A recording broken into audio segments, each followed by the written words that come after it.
Love Buzz. Film ini dimulai dengan seorang perempuan bernama Kim Ji-woo. Dia merasa iri dengan teman-temannya yang sudah mempunyai pacar. Sedangkan sampai sekarang ia belum mempunyai pacar alias jomblo. Ji-woo selalu ditolak tiap kali ia deketin cowok. Tidak ada yang mau berpacaran dengannya. Cerita berawal dengan Ji-woo menyukai teman satu sekolah yaitu Park Seung-joon yang berbeda kelas dengannya. Namun, Ji-woo dan Park Seung-joon ini pernah satu kelas pada saat SMP. Ji-woo mencoba mengirim pesan pada Seung-joon, tapi tidak pernah ada balasan. Sekalinya pesannya ditanggapi, Seung-joon hanya bertanya, "Ini siapa?" Ternyata Seung-joon lupa dengan Ji-woo. Ketika Ji-woo sedang membaca pesan dari Seung-joon, tiba-tiba ada suara yang memanggil Ji-woo. Namun, setelah diperiksa tidak ada orang. Tiba-tiba Ji-woo dikagetkan dengan sosok laki-laki yang muncul di belakangnya. Ji-woo bertanya dia siapa, namun laki-laki itu malah memanggil Ji-woo Mama. Sontak Ji-woo langsung kaget karena Ji-woo selama ini jomblo. Ditambah lagi yang mengaku anaknya sepantaran dengannya. Cowok ini bernama Park Woo-jin. Park Woo-jin bercerita bahwa dia adalah anak Ji-woo dari masa depan. Tentu saja Ji-woo tidak percaya. Siapapun pasti tidak akan percaya. Untuk membuktikannya, Woo-jin bilang bahwa malam nanti akan turun salju. Tiba-tiba, datang temannya Ji-woo dan Ji-woo mengajak pergi dari tempat itu.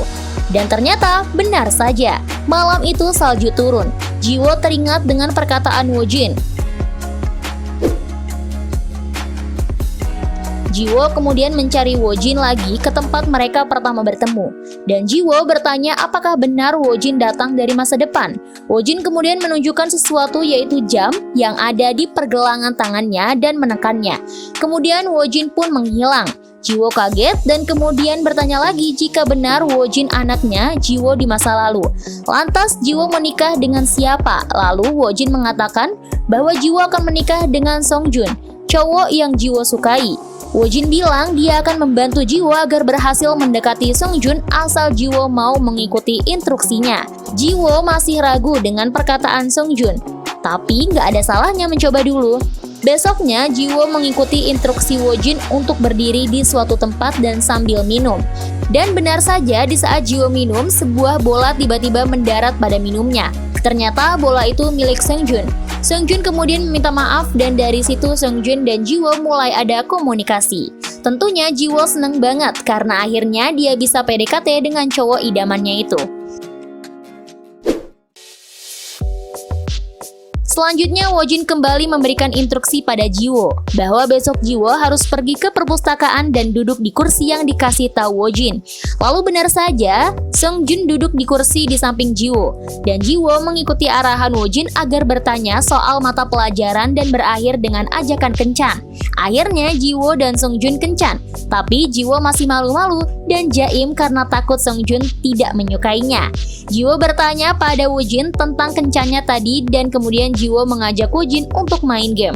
Ternyata mereka berdua ini sama-sama suka bermain game.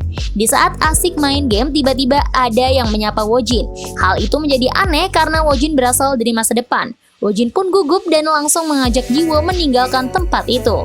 Selanjutnya Woo-jin memberikan instruksi lagi yaitu menyuruh Ji-woo pergi ke lab sekolahnya dan ya di situ Ji-woo bertemu kembali dengan Seung-joon. Namun dari sini kita mulai diperlihatkan fakta lain.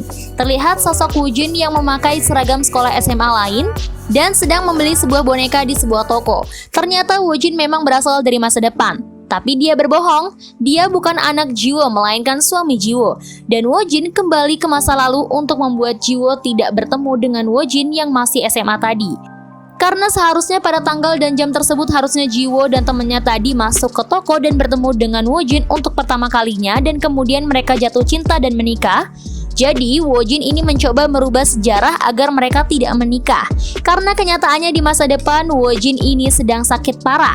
Dan kemudian, Ji-woo yang dari masa depan ini merasa menyesal karena menikah dengan Woo-jin karena hidupnya harus mengurusi orang yang sakit. Karena saking sayangnya Woo-jin pada Ji-woo, Ji-woo berniat merubah sejarah pertemuan mereka agar tidak pernah bertemu. Sehingga Ji-woo tidak pernah merasakan penyesalan tadi. Dan akhirnya yang seharusnya Ji-woo ke toko dengan temannya ini, sekarang cuma temannya aja yang datang ke toko ini. Karena Ji-woo sedang berada di lab bareng Seung-joon, Keesokan harinya Jiwoo dan Seungjun sedang kencan ke tempat main game. Tapi terlihat Seungjun ini nggak terlalu suka dengan game. Kemudian nggak sengaja Jiwoo melihat sosok cowok SMA yang mukanya mirip dengan Wojin yang mengaku anaknya itu. Jiwoo langsung mencari keberadaan Wojin karena setelah kejadian tadi, Jiwoo mulai tidak percaya kalau Wojin adalah anaknya. Namun terlihat Wojin sudah kehabisan waktu di masa ini. Jiwoo kemudian memintanya untuk ngaku siapa Wojin sebenarnya, atau kalau tidak dia akan mencari cowok SMA yang mirip dengannya tadi. Tapi Wojin kemudian melarang Jiwoo dan memintanya agar jangan pernah menemui orang tersebut. Kalau enggak dia nanti akan menyesal. Karena waktunya sudah habis, mereka pun berpisah dan Wojin kembali lagi ke masa depan. Dan setelah itu Jiwoo ini nggak pernah melihat sosok Wojin lagi. Dan itu membuatnya kesepian, bahkan ketika Seungjun menembak Jiwoo, Jiwoo justru menolaknya karena Jiwoo sadar bahwa mereka tidak ada kecocokan sama sekali. Kemudian temannya yang pergi ke tempat aksesoris ngasih tahu tentang toko tempatnya membeli. Dan gak sengaja dia melihat foto sosok cowok SMA yang mirip dengan wujud Wojin. Dia pun memintanya untuk memberitahu lokasi toko tersebut dan segera pergi menuju toko tersebut. Di sana ia melihat cowok tadi dan Jiwoo memberanikan diri untuk menyapa cowok tersebut.